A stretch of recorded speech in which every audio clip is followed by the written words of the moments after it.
kabini san 200 ni ko ɲina États-Unis jamana kuntigi sugandile n'a ka dankan sigiluw ɲɛnajɛw bɛɛ kɛ fasodenw ɲɛna. Jamana kuntigi fɔlɔ George Washington y'a ka kalikandi kɛ san 1789 yɔrɔ min tɔgɔ Federal Hall New York dugu la n'a tun ye États-Unis faaba ye ka kɔrɔ.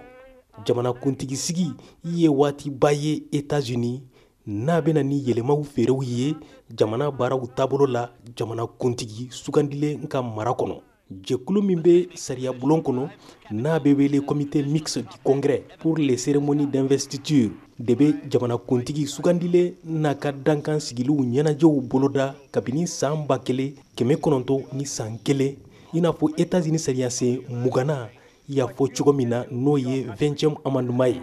Ɲɛnajɛw bɛ kɛ wasabulon kɔnɔ n'a bɛ wele Capitole.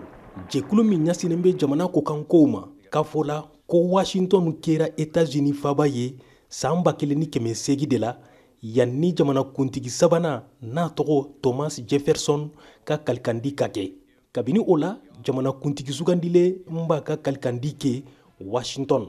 Cakɛda min bɛ jateminɛw kɛ jamana politiki taabolo kan n'a tɔgɔ think tank ko tuma min jamana kuntigi fatura jamana kuntigi 4 m'u ka kalikandiw kɛ Washington.